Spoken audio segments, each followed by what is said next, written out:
And that's like saying the word life. You could also just go say life is the same like water.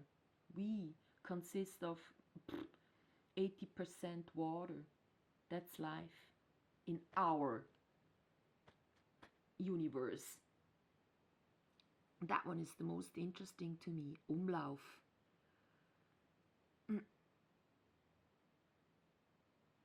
I said the L is the quality of water. There you have the ball again, the openness, like when you have your mouth and you want to form a dog face, that's really relaxed. You start, of course, with a relaxed, open mouth, ah. Then you go to the more closed mouth, I. And then when you go into a grin sideways, E is formed automatically. Then when you go into a snout, E, it's a O. And then in the end you get to the U, which is already not the receiving letter, but the sending letter. Because we say so, the mouth does these movements and gives us this and that feeling. So the vowels are very important, and he has a L in here, which is really good, and a M, and these vowels, and then the F, which is a little burst of energy. So L, qualities of water, U, descending, he's got them twice.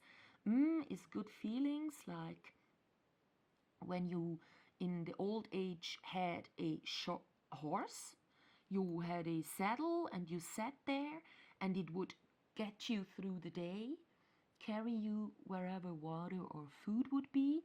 So that's the and it's like a mother caregiver, the horse. It gives good feelings, and it's when you go say all muscles, that's why it gives a good feeling, around your mouth are in vibration. That's why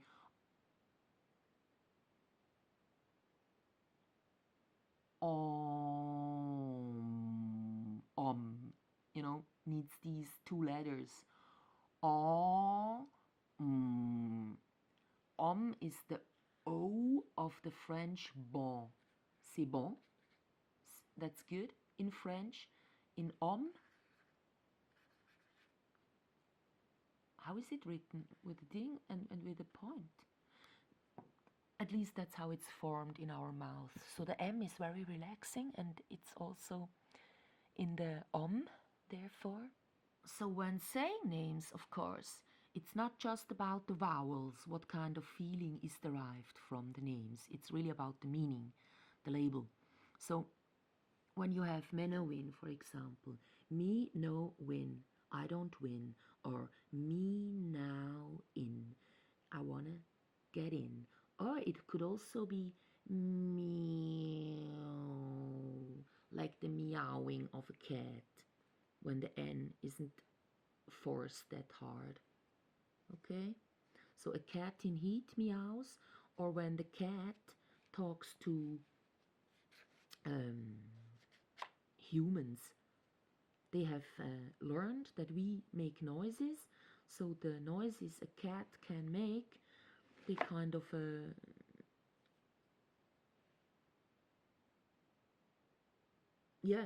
are meant for us. Or when they die, they make a baby-like sound as well.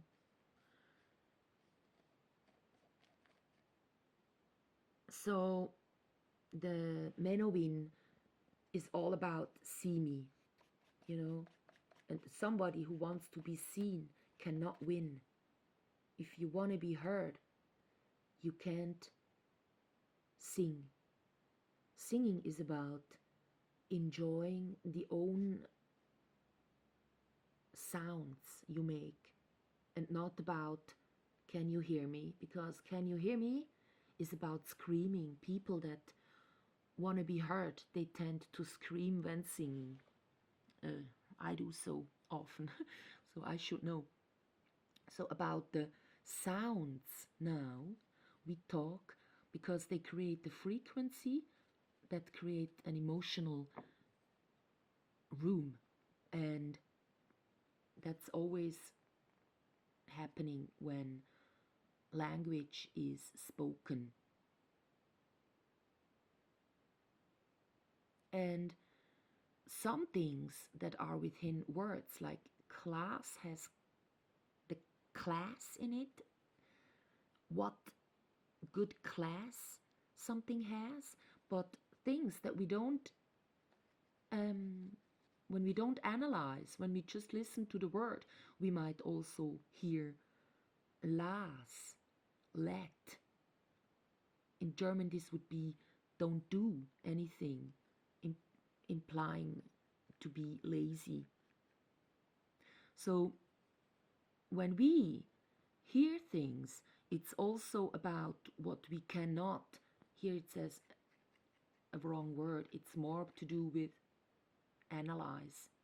We don't always analyze, is there a other word within a word that we haven't seen, heard, or whatever, but it's there as well. So class can be written all like this, then it's just one word, and it might mean let the Heuter walk in rounds, or let today walk around. It can mean all of these things. So if you have a today walk around, that could be dealing with today's news that we pile, or to let the Heuter be walked about. So he's walking around. The Heuter that has the best thing a cow offers, the milk. So of course he's also interested in class. So he looks at things and does not just throw himself into stuff. The Heuter is where everybody is, because there something is to be derived from, milk, which is like the today's news. Everybody wants to hear about them. It could be both. So the question is, what old professions are within the name sort of verwoben, angedeutet oder verwaschen vorhanden? Doesn't really matter if they're really around, those old professions. It could also be if I hear a word and I think, oh, that might be the old profession of, from then on it's relevant. So class could be a cheese, and I wrote it in brackets not to say it's some sort of cheesy thing. It's really cheese. I don't know. So I have no Wi-Fi. I cannot look up the etymologic meaning of each word. So, yeah. But mostly these things then stem from, long derived professions, you can say. So because long ago people were getting the grass, and that profession would make piles of that grass when harvesting it. That one is also within his name Heufer, to make piles. And then in the Umlauf, could be a messenger that would go from stage to stage, or a watchman on a castle that would just walk the wall to check the surrounding land with his eyes. So it's like, the Umlaufer, the Umlauf, the